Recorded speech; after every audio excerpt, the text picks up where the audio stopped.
Picture this. You step into a meeting, someone asks, "How are you?" And your mind freezes. The silence feels suffocating. The inner critic starts. Think of something smart. Don't mess this up. We've all been there. But what if I told you this happens because your mind is overthinking? Here's the truth.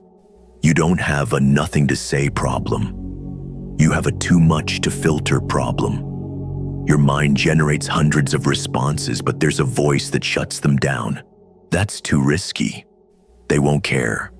That critic is robbing you of your best thoughts. What if you could shut that critic down? Today, I'll show you how to do that and give you a toolkit that makes you the person everyone wants to talk to. Let's start with the 5-second decision rule. When someone speaks to you, respond in 5 seconds with whatever pops into your head first. Not the second or polished thought, the raw instinct. Why? Because it's more authentic and interesting than anything your filter would approve. When someone mentions a project, your first thought might be, "What's the biggest challenge you're facing?" Or, "What's the end goal?" Don't overthink it. Say it. Those raw responses shift the conversation to valuable insights. Next, let's talk about strategic ignorance. Don't pretend to know less. Make the other person feel like the expert. If they mention their role, ask, "What's the most rewarding part of your role?" Or, "What's the biggest challenge you faced?" These questions shift the power, making them open up, giving you valuable insights. Great conversationalists don't know the most. They ask the best questions. Your curiosity drives the conversation, making the other person feel heard and valued. Let's dig into multiple conversation threads. When someone shares information, don't latch on to the first thing they say.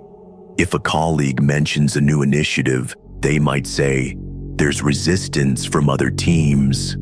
Instead of just focusing on resistance, ask about the initiative, the team dynamics, or how they plan to overcome the challenges. Recognizing all these threads gives you more ways to engage. Acknowledge multiple elements. It sounds like the initiative is gaining traction, but the pushback must be challenging. How are you managing that? What's the long-term impact you're aiming for? This shows you're not just listening, you're strategically guiding the conversation in a direction that benefits both of you. Next, let's talk about the curiosity cascade. This tool turns one simple question into deeper insights. When someone mentions a challenge, don't stop at surface level. Ask follow-ups. What's the solution you're considering? What impact will that have on your team? What's the biggest risk in implementing that solution? By digging deeper, you're uncovering motivations, frustrations, and strategies. This creates stronger connections and gives you a better understanding of their perspective. Sometimes, your mind goes blank.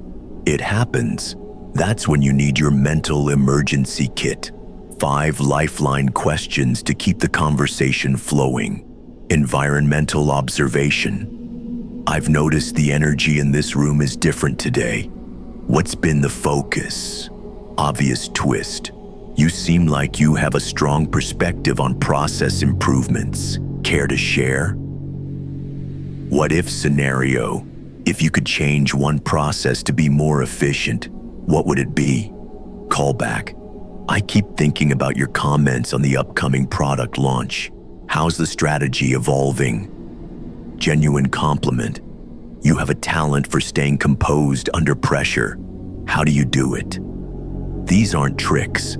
They're strategic tools to control the conversation and shift it to deeper exchanges. Finally, let's talk about ending conversations without making it awkward. A perfect exit has 3 parts: appreciation, reason, and bridge. For example, "This has been insightful. I should grab a quick break before the next meeting. I'd love to follow up on this." can we connect next week? This keeps the door open for future interaction while acknowledging the value of the conversation. Remember, great conversation isn't about being the most interesting. It's about being the most interested. It's about driving the conversation with curiosity, creating authentic connections, and making people feel seen and heard. So, take these techniques, use them today, and watch your professional conversations transform. You'll be amazed at how much smoother and more impactful they'll become.